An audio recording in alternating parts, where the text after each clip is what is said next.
She wasn't supposed to say anything. She was there as a formality, another quiet expert in the corner while the real power players shook hands and sealed the deal. But when Janelle Thornton finally spoke, the room stopped cold. Not because she raised her voice, but because her words were clear, direct, and impossible to ignore. It started like any other high-stakes boardroom meeting. The setting, 31st floor, downtown St. Paul, Minnesota.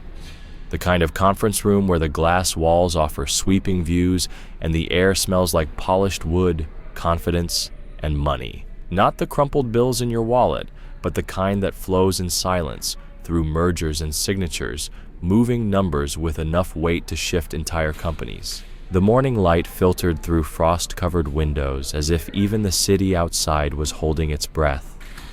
At the long glass table sat 15 people, 12 men and 3 women, all in crisp suits, silk ties, and polished shoes. Everyone except Janelle. She wore a charcoal gray dress, heels that didn't scream for attention, and an expression of someone who knew her value, even if no one else in the room did. Her notebook was open. A pen was uncapped. Post-it notes, color-coded and neatly aligned, flanked her laptop like quiet guards. She listened, observed. They didn't bring her here to lead the conversation, just to sit through it. Across from her sat Preston Velman, the CEO of Halverson and Drake Ventures. The kind of executive who laughed too loudly at his own jokes, radiated charm with every gesture, and had built a reputation for making bold deals and never second-guessing himself. His style was precise, smooth haircut, tailored suit, effortless confidence. The kind of man who ordered the wine before anyone looked at the menu. The kind who filled silence with assumptions and treated hesitation like weakness. Today's deal was one of his biggest yet. The acquisition of a rising digital infrastructure firm out of Dallas. A deal worth hundreds of millions up front, with projections climbing toward billions. Everyone in the room was buzzing with anticipation. Smiles, nods, confident chatter. It felt like the closing of something huge. Mark Eisen, VP of Finance, stood at the front, tapping a screen as the final presentation wrapped. "We're ready to close," he said, voice smooth. Due diligence came back clean. Contracts are finalized. All that's left are signatures. A few heads nodded. Preston reached for his pen, the one with his initials engraved in gold. That's when Janelle did something no one expected. She opened the folder on her lap, not abruptly, not dramatically, just calmly and precisely. Her eyes scanned the pages, fingers turning sheet after sheet with quiet focus. She wasn't on the drafting team. She wasn't even supposed to be commenting on the final version. But she had a habit. She always read the fine print. Every word her name might be tied to, just in case. And then she found it. Paragraph 11.3. At first glance, it looked routine, legal language, indemnity clause. But then she read it again, slower. Her stomach sank. Buried in the dense legal wording was a trap. A small but powerful sentence tucked inside a cross-referenced clause. If signed as is, the language would place full responsibility for any undisclosed liabilities onto Halverson and Drake once the deal was done. That meant if the company they were acquiring had hidden debts, pending lawsuits, or unresolved compliance issues, her firm would be on the hook. No recourse, no clawback, just risk, billions of it. She didn't hesitate. Her fingers pressed on the page. Her pen froze mid-note. Then she raised her voice. "Excuse me," she said evenly. No one looked. "Excuse me," she repeated, louder now. "This clause, it's a serious problem." The conversation stopped. Preston paused mid-signature. Slowly he looked up, brow raised. "What was that?" She tapped the page gently. Paragraph 11.3, the indemnity section. The way it's worded, we're assuming full liability for any undisclosed financial or legal issues post-acquisition. That's not just risky, it's reckless.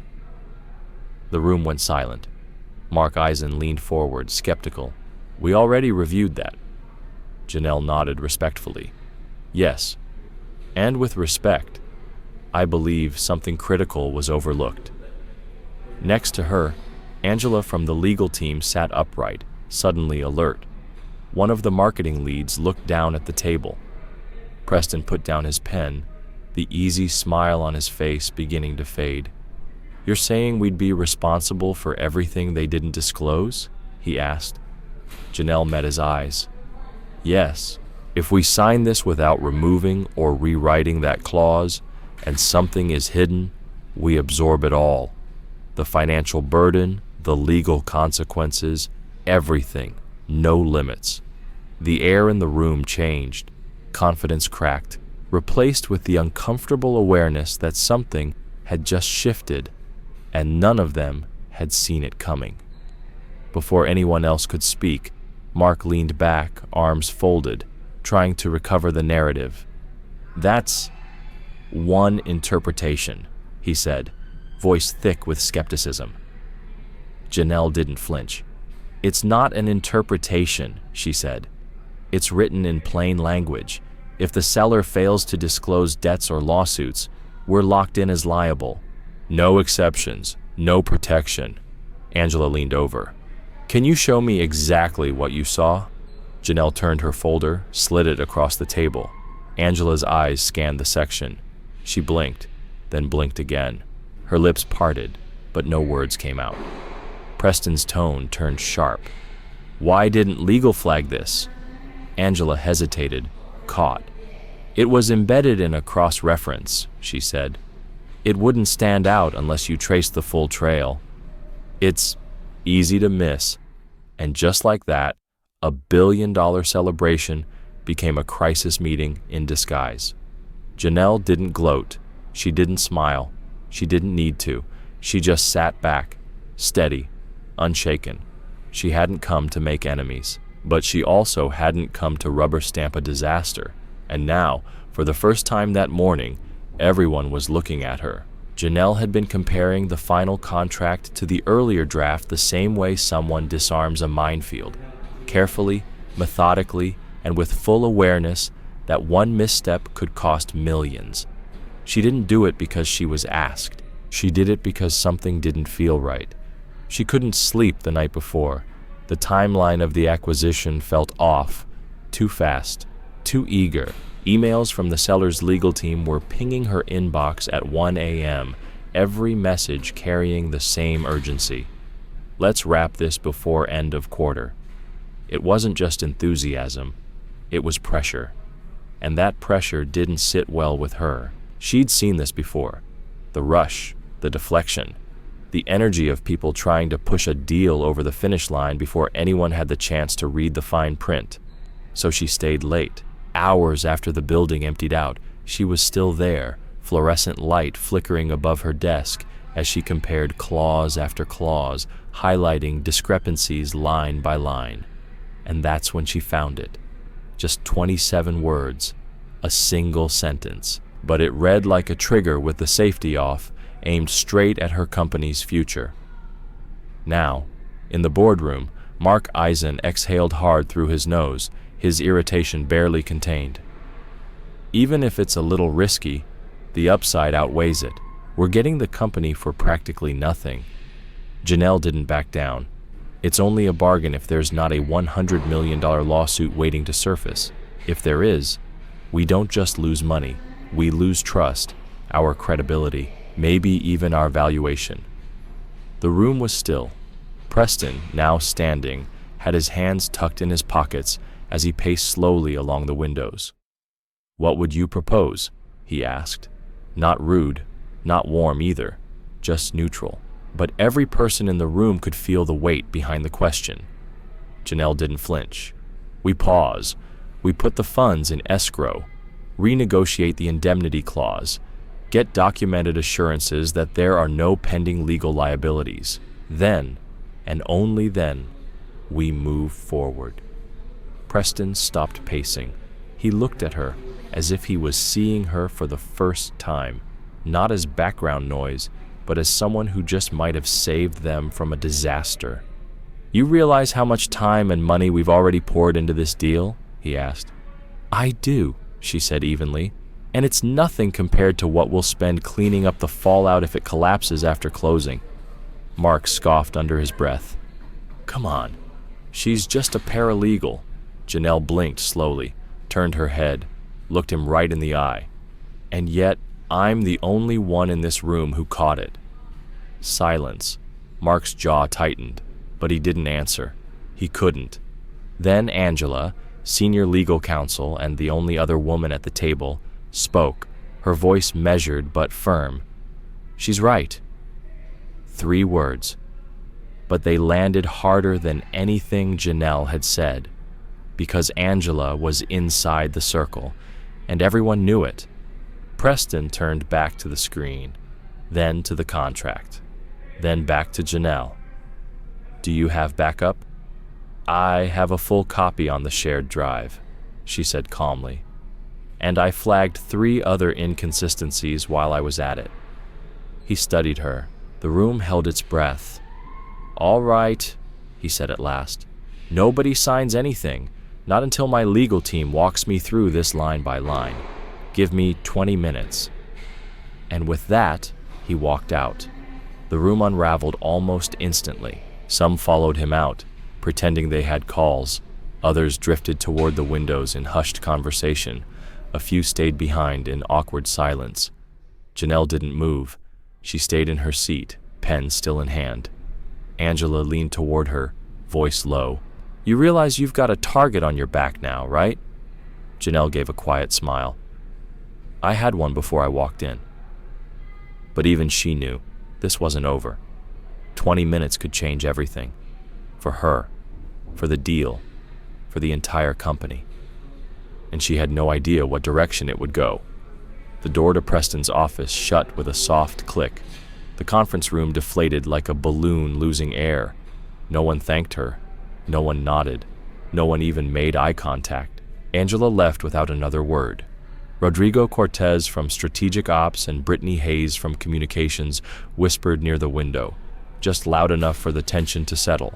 Rodrigo gave Janelle a side glance like she'd broken some unspoken rule. Brittany, always measured in her tone, said nothing at all. Then Mark spoke again, quiet but sharp and fully meant to be heard. "Who does she think she is?" He didn't say it to her, but he didn't care if she heard. Janelle stood slowly, calm and deliberate.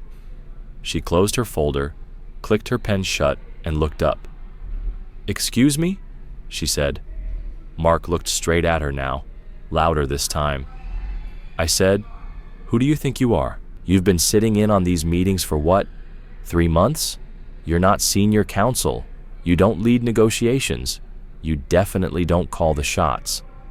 Janelle stepped out from behind her chair, hand resting lightly on its back. "I don't need to lead negotiations to recognize a landmine," she said. "I did what I was brought here to do. I protected this company from walking into a disaster. I caught what your team missed. You're welcome." Rodrigo chuckled under his breath. "You know making a move like that in front of Preston isn't going to earn you any favors." Janelle looked directly at him. "I'm not here for favors. I'm here to make sure we don't crash this company over a line someone failed to read. But if that's not your priority, maybe you're the one who needs to explain himself." Rodrigo's brows lifted, surprised by the sharpness in her tone. She turned and walked out. The hallway was cooler, quieter, but her pulse was racing, not from fear, but from memory. She'd been in moments like this before. Years ago, as a law student in Cincinnati, she'd found an error in a contract for a Fortune 500 client. She flagged it, gave it to a junior partner. He corrected it, but erased her name and took credit. She didn't get praise. She got a warning in her review, lax initiative. Another time, she corrected a senior associate in front of a client. It wasn't planned, it just slipped out. The next day, she was quietly reassigned to internal admin work. No explanation, just a lesson. This wasn't new. It never was. But this time, she wasn't going to disappear. Things weren't getting easier. Janelle was just getting sharper. She wasn't there to charm or impress, Not anymore.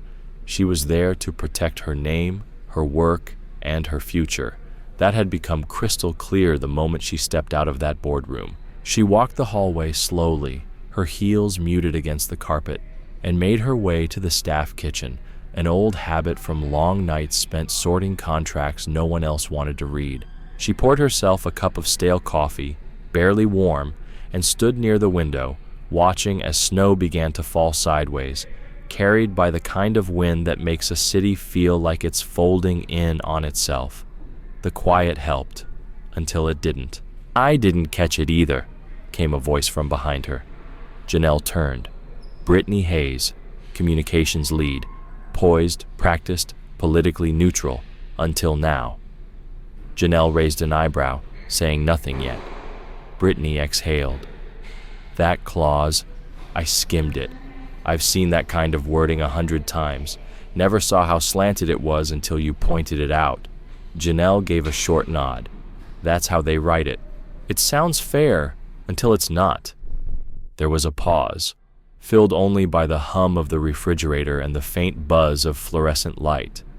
Then Brittany added, "You probably just saved us a lawsuit." Janelle didn't rush to answer. She sipped her coffee, eyes still on the swirling snow. "Or," she said finally, "I just bought myself a reputation." Brittany tilted her head. "You really think speaking up will make them come after you?" Janelle didn't hesitate. "I don't think. I know." Brittany didn't argue. She didn't offer comfort either. Just a quiet truth. "I guess that's the risk you take when you actually care." They stood in silence again. Then Brittany said, more softly, "I'd take one of you over 5 Mark Eisens, any day." Janelle didn't smile, but her shoulders dropped a little. A weight lightened, just enough. Then her office phone buzzed. Preston wanted to talk. Alone. She walked toward his office, not like someone heading into a meeting, but like someone entering a courtroom. This wasn't about quick chats or empty reassurances. This was about leverage, stakes, understanding exactly where she stood. The door clicked shut behind her with that same soft, deliberate sound. Preston stood by the window, back to the room, arms crossed. He wasn't angry. He was calculating. She could see it in the way his posture was set. Not stiff, but bracing. His blazer was gone. His sleeves rolled halfway up. A visual cue. This conversation wasn't going to be short. "You caught everyone off guard," he said without turning. "That wasn't my intention," she replied calmly. He turned now and gestured toward the chair in front of his desk. She sat. He didn't. Instead, he circled behind the desk and hovered over a thick stack of papers, marked up contracts and review notes piled in silence. He tapped one page lightly, fingers rhythmic. "My legal aid went through the clause," he said. Janelle kept her expression neutral. "You were right," he added. "No apology, no thanks, just data, acknowledgement without sentiment." She nodded once. "I figured." Then he looked at her, really looked. "How did you even catch it?" "I compared version 3 to version 5, she said. "The clause was rewritten late on a Friday. The seller's team tucked it into a loop of references. Looks harmless unless you follow the chain." He didn't blink. "And you were the only one who followed it." "I don't assume someone else did," she said. "I verify." There was a pause. Then he finally sat. "You embarrassed my team." "I protected your company," she said steady. That line hit its mark. Preston leaned back in his chair, exhaling through his nose. "This deal's worth 9 figures, he said. "We've been fueling it for 8 months. Everyone's hungry. You stopped the engine." Janelle didn't blink. Engines that run too fast tend to crash. That made him chuckle, but there was no warmth in it, just recognition. "You know what people are saying." She met his gaze head on. "Do I look like I care?" He smiled, faintly. "Fair enough." And then, for the first time, he leaned forward. "You've got instincts, not just legal understanding. You see structure, angles. You think like someone building something permanent. Most don't." She waited. I've had analysts in this building for 5 years who wouldn't have caught what you did, so I'll ask you one thing. He let the moment breathe. What do you want? The question didn't scare her, but it did make her pause, not because she didn't know, but because she finally felt safe enough to say it. Respect, she said. Credit, and the room, when it matters. He nodded slowly. You'll get it. Not like this, she said. He tilted his head. I'm not interested in a token promotion, not a committee, not a title that looks good on paper but leads nowhere. If you see what I bring, then use it. Really use it. Otherwise, I'll keep doing what I do until someone else sees it first. He studied her again, longer this time. No dismissive smirk, no rushed reply. Then he opened a drawer, pulled out a red-lined version of the contract, and held it up. The Sellers Council used to work at Macmillan Partners, he said. So did I. He learned tricks from the best. Apparently, not all of them, Janelle replied. That got a real laugh from Preston. All right, he said. We're pushing the deal 1 week. Full review. You're sitting in. She lifted an eyebrow. As what? As someone who reads better than half my legal team. She didn't smile, but her posture changed. Shoulders straighter, chin slightly higher. Preston stood, adjusting his cuffs. Let's see what you do with the room you asked for. But before Janelle could reply, there were 2 knocks on the door. His assistant poked her head in. Another executive needed him. Preston left without another word. Janelle stayed seated, letting the silence settle. For the first time all day, the chair beneath her felt like it belonged. Maybe the chair belonged to her now, or maybe, for the first time, she claimed it. Janelle gathered her notes with practiced precision and walked back to her desk. Heads turned as she passed, some curious, others cautious, but no one said a word. Not yet. Not until they knew which way the wind would blow. Back at her workstation, she plugged in her laptop. The flagged contract was still open on the shared drive, marked with highlights, margin notes, and cross-referenced comments, a map of red flags that others had missed. Her inbox was filling fast. Legal, strategy, HR. Notifications poured in like aftershocks, but one message stood out. Preston. Subject line only. Your notes. Impressive. No greeting, no closing, no compliment. Just 6 words. But it was enough. For now. 20 minutes later, the same war room reconvened. Same table, same faces. But everything felt different. The air no longer buzzed with confidence. It was taut, restrained. Eyes watched each other more carefully. Even Mark Eisen, who usually filled every silence, kept his gaze down. Angela, once across from Janelle, now took the seat next to her. A quiet shift in alliance. Preston entered last. No jacket, no banter, just business. All right, he said, settling in. Let's walk through this carefully. Janelle clicked her pen and looked up, calm as ever. I'll lead. You could have heard a paperclip hit the floor. She didn't ask. She didn't wait. She projected her screen onto the wall and began dissecting the contract in real time. Her voice was steady, her focus exact. Here, she said, highlighting a sentence in soft yellow. This looks like standard liability coverage, but it omits specificity. That omission creates a loophole, allowing the seller to withhold relevant financial disclosures. If anything surfaces post-close, we absorb the impact. All of it. A voice from the back of the room spoke up. Cooked how? Janelle turned. Let me make it simple, she said. If they're hiding deferred debt, unresolved settlements, or pending civil litigation, even a class action, they're not obligated to tell us under this version of the clause, but we'd still be on the hook for it. Angela nodded beside her. She's not exaggerating. That language holds us liable for what we don't know, not just what we do. Janelle faced the room again. It's like buying a house without being told there's mold behind the drywall. If you agreed to handle anything the inspector missed, you're stuck with the repairs. That's what this is. The room was quiet now, not out of respect, but out of realization. The stakes had landed. Rodrigo Cortez raised his hand, this time without sarcasm. What do you recommend? Janelle didn't hesitate. Rewrite the indemnity section. Limit liability strictly to disclosed issues. Anything hidden, intentional or not, bounces back to the seller, and we establish escrow, minimum 12 months, holding at least 20% of deal value. Someone near the end of the table let out a soft whistle. That's aggressive. No, Janelle replied. That's protection. Preston crossed his arms and looked around the room. Anyone object? Silence. He turned back to Janelle.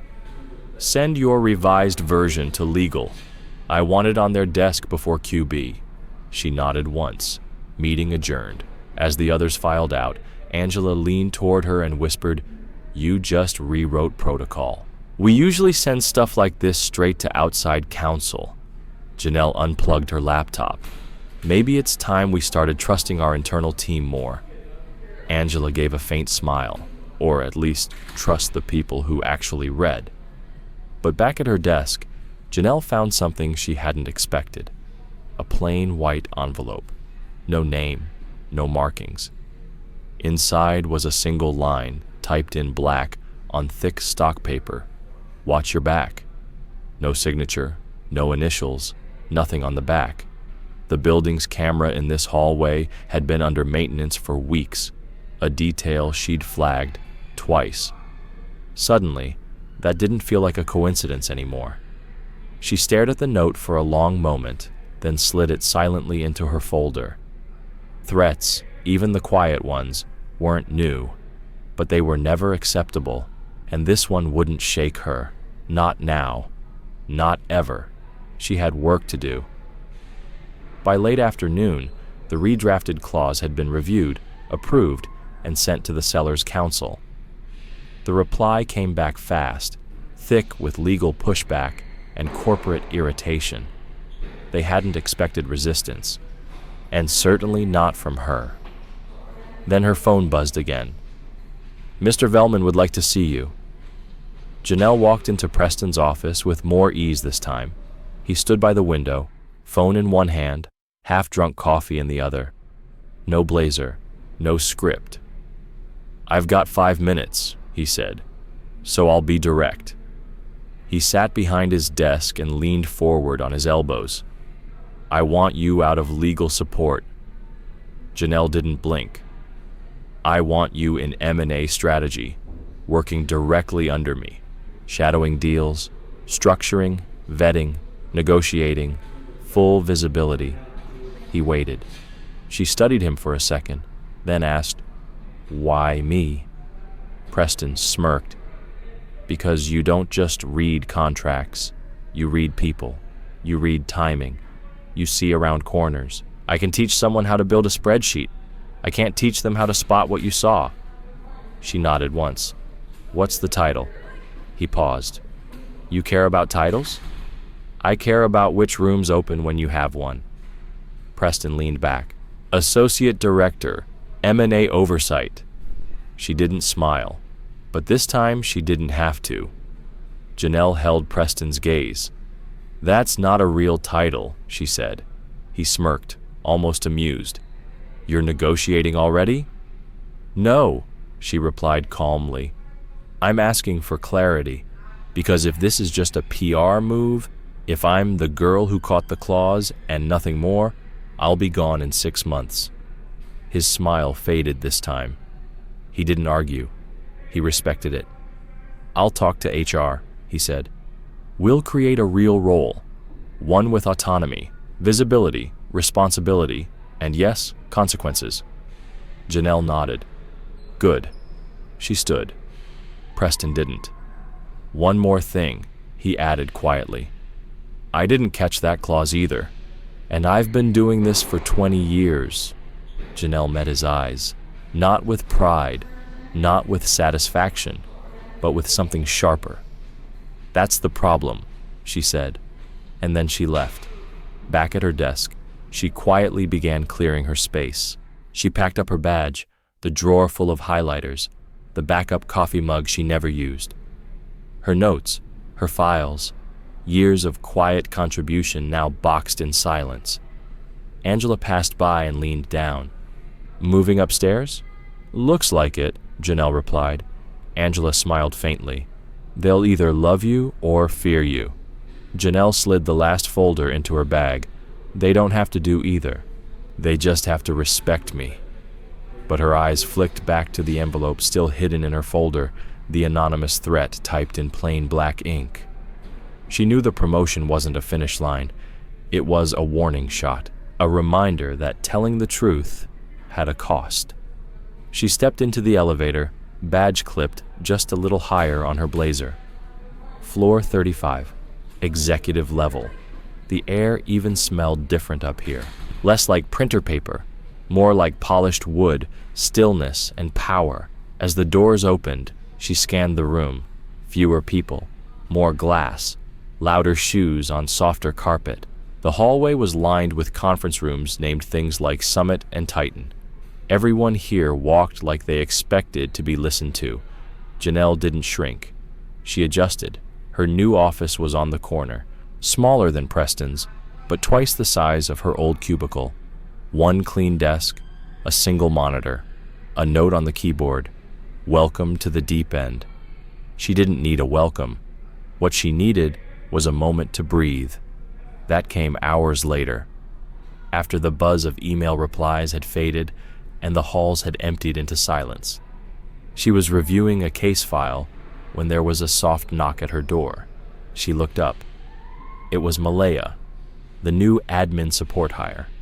24, fresh out of a state college in Ohio, still learning where everything was, still moving like she was afraid to interrupt.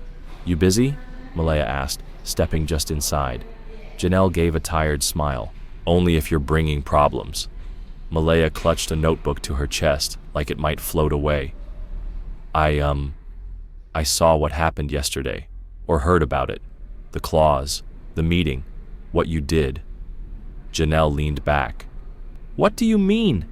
Malaya took a breath. "People were talking. Not loudly, just in the kitchen, the elevator. You know the kind of talk. Can you believe she said that? But I just wanted to say it meant something."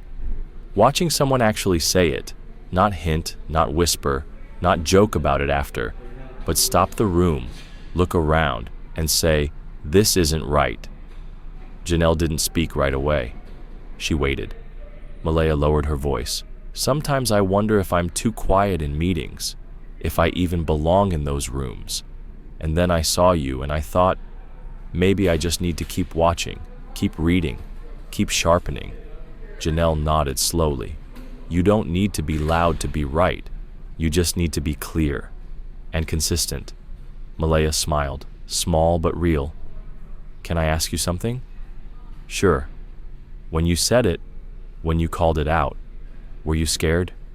Janelle paused, then shook her head. "No," she said. "Not scared, just tired." Malaya tilted her head. "Tired?" "Tired of waiting for someone else to speak up first. Tired of having to be 5 steps ahead just to be taken seriously. Tired of pretending the room isn't different when you walk into it." Malaya swallowed. "But it's worth it," Janelle added. "Because now they'll think twice. Not just about the clause, about you. About what happens when they underestimate someone who actually reads every word." Malaya gave a quiet laugh. "I hope I can be like that someday." Janelle stood, walked over, picked up a small sticky note from her desk, and wrote 3 words. "Ask, then check." "That's how I started," she said, handing it to her. "Ask the question, then verify it yourself. Don't wait for anyone to hand you the truth." Malaya held it like a map. And when she left, Janelle sat down again and turned toward the window. The skyline blinked against the night. Her reflection in the glass looked older than she felt, sharper than most gave her credit for. But she was still here, still steady, still standing. No title, no threat, No whisper in the hallway could change that, because sometimes the most dangerous thing you can do in a room full of power is tell the truth and remain. You don't have to be loud to be heard. You just have to be prepared. Speak up, even if your voice shakes, especially when it costs you. Respect isn't handed out. It's earned, word by word, moment by moment, choice by choice.